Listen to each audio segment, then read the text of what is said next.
शुरू से ही इमोशनल और सबको दिल से मानने वाली पारुल की शादी विवेक से होती है।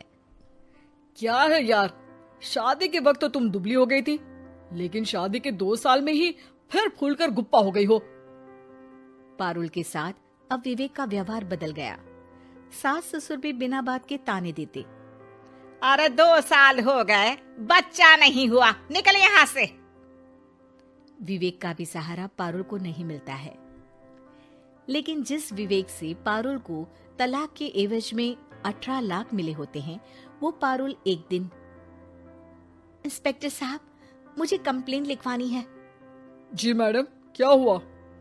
चीटिंग, एक लड़के ने मेरे 6 लाख रुपए लूटे हैं। पुलिस वाला पारुल को ऊपर से नीचे तक देखता है।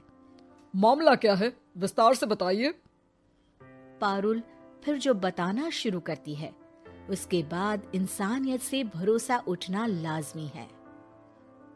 मेरे पति ने मुझे कभी अपनाया ही नहीं।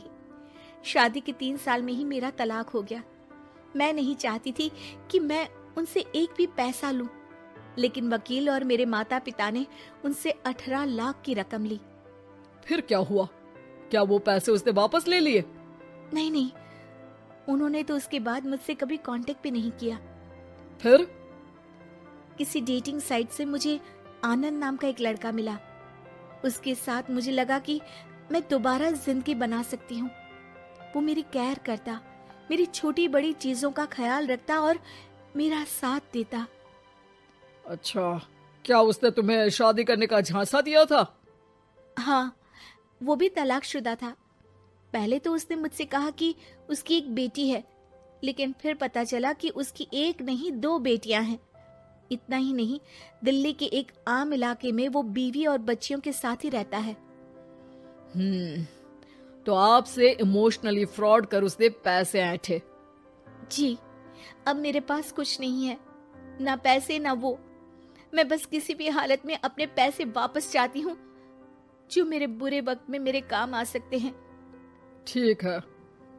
पुलिस आनंद को पुलिस स्टेशन बुलाकर सारी पूछताछ करती है, लेकिन आनंद पुलिस वालों को ये यकीन दिला देता है कि पारुल ने उसे कोई पैसे दिए ही नहीं, बल्कि वो तो उस पर बीवी को छोड़ने का दबाव बना रही थी और ना मानने पर पारुल ने ये झूठा केस डाला है। क्या मैडम, फोकट में पुलिस का वक्त खराब कर रही हैं? कोई शादीशुदा क्यों अपनी बीवी छोड़ेगा? अब आपकी शादी टूटी तो मतलब सबकी तो नहीं टूट सकती ना? पारुल को पुलिस वाले के मुंह से ये बात सुनकर हैरानी होती है। उसे कुछ समझ में नहीं आता कि वो क्या करे। वो अपनी सहेली झनक, जो कि वकील थी, उससे कांटेक्ट करती है।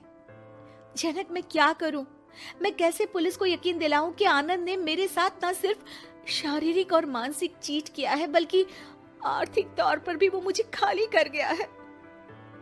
अब वक्त झनक का था। देख पारुल, ऐसे तो किसी को भी बिना सोचे समझे पैसे नहीं देने चाहिए, लेकिन अब जब तूने ये कदम उठा ही लिया है, मुझे ये बता, तूने कब कब पैसे दिए और कितने? क्या कहीं कोई सबूत है? पारुल कुछ सोचती है। 3 बार तो बैंक में ट्रांसफर और 2 बार गूगल पे। क्या इन सब के रिकॉर्ड मिल जाएंगे? हाँ, क्यों नहीं, मैं बैंक से सब निकाल लाऊंगी। अगले दिन पारुल सारी स्टेटमेंट झनक के सामने रखती है और वो व्हाट्सएप की चैट भी दिखाती है, जिसमें कई बार आनंद ने ये बात कबूली थी कि वो उसके पूरे 6 लाख जल्द ही देगा। झनक अब पूरा केस लेकर पुलिस के पास जाती है और मामले को क्राइम एक्ट के तहत पूरे सबूत के साथ दर्ज करा आनंद की गिरफ्तारी की मांग करती है।